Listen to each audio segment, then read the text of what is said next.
আমেরিকাতে, ব্রিটেনে, কানাডাতে কিছু অনুষ্ঠান হয়, আলোচনা অনুষ্ঠান। এই সকল আলোচনা অনুষ্ঠানে কিছু ইন্টেলেকচুয়াল সাইকোলজিক্যাল কিছু প্রশ্ন থাকে, ওগুলোর উপর আলোচনা হয়, সবাই আলোচনা করে। এগুলো হচ্ছে যে মৃত্যুর পরে কি জীবন আছে, কে কে বিশ্বাস করো, কে কে করো না।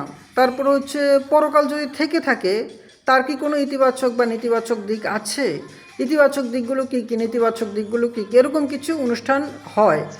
তো এগুলো তাদের ওখানে অনেক দিন আগে থেকে হয়, কিন্তু ওই যে লকডাউনের পরে অনেক কিছু যেহেতু অনলাইন হয়ে গেছে, এগুলো অনলাইনে হয়। তো আমি মাঝে মধ্যে এই ধরনের অনুষ্ঠানগুলোতে যোগ দিই। তো একটা অনুষ্ঠানে প্রশ্ন করা হয়েছিল যে পরকাল যদি থেকে থাকে, পরকালে বিশ্বাস যারা করে, এটা কি তাদের উপর কোনো ইতিবাচক কোনো দিক আছে কি না, তাদের উপর কোনো প্রভাব ফেলে কি না, ইতিবাচক কোনো প্রভাব। তখন আমি বলেছিলাম যে হ্যাঁ, আমি ওখানে আলোচনায় অংশ নিয়ে বলেছিলাম যে হ্যাঁ, যেমন ধরো তুমি যদি মৃত্যুর পরে জীবনে বিশ্বাস করো, তাহলে ওখানে কি বলা হচ্ছে, ওখানে ভালো কাজের জন্য পুরস্কার, খারাপ কাজের জন্য শাস্তি। তো তাহলে তুমি যেহেতু এটা জানো যে তোমার জন্য ভয়ঙ্কর শাস্তি আছে যদি তুমি খারাপ কিছু করো, তাহলে তুমি ওই ভয়ে খারাপ কিছু করবা না।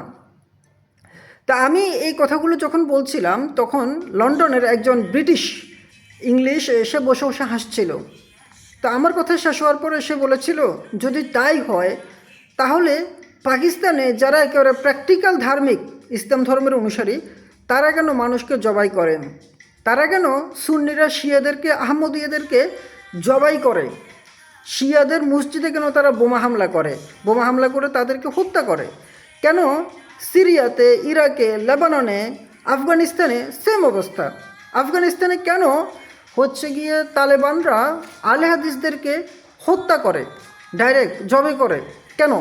ও আমাকে প্রশ্ন করলো।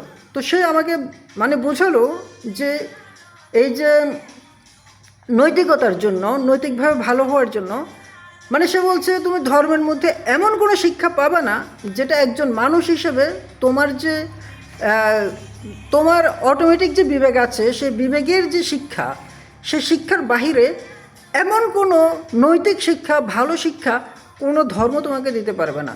তুমি দেখো পৃথিবীতে যত কান্ট্রি যেখানে মানুষ ধর্ম পালন করে না, তারা হচ্ছে সবচেয়ে সভ্য, শান্ত, কোনো ধরনের ঝামেলা নাই।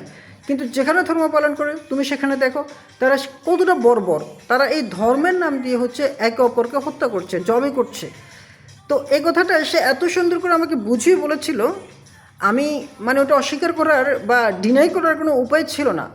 বাস্তবে আপনি দেখেন, বাংলাদেশেও শেখ হাসিনার সময় সে কঠোর ছিল বলে পারেনি, না হলে আপনারা দেখেন মাঝে মধ্যে এই কাদিয়ানিদেরকে কাফের ঘোষণা করতে হবে, ওই আহমদীয়দেরকে কাফের ঘোষণা করতে হবে, ওই শিয়াদেরকে কাফের ঘোষণা করতে হবে, এই এই এদেরকে ওই করতে হবে, এই ব্লাসফেমি আইন লাগবে, এই ওকে ফাঁসি দিতে হবে, এই ওকে হত্যা করতে হবে। এগুলো এগুলো কারা করে আপনারা দেখেন না? মানে কোন বৈঠকে, কোন আলোচনায় একে মারো, ওকে কারো, একে জবে করো, একে হত্যা করো, এগুলো কোন বৈঠকে হয়? ধর্মের বৈঠকগুলোতে কিন্তু হয়। পাকিস্তানে এমন অবস্থা, জামাত ইসলাম, তারপর হচ্ছে সুন্নি, আলে হাদিস, তারপর হচ্ছে শিয়া, এদের অবস্থা এত মারাত্মক যে সুন্নিরা কী করে, শিয়াদের মসজিদের আশেপাশে লুকিয়ে থাকে রাত্রেবেলা, যাতে শিয়ারা মসজিদে নামাজ পড়তে যাওয়ার সময় ওদেরকে হত্যা করতে পারেন।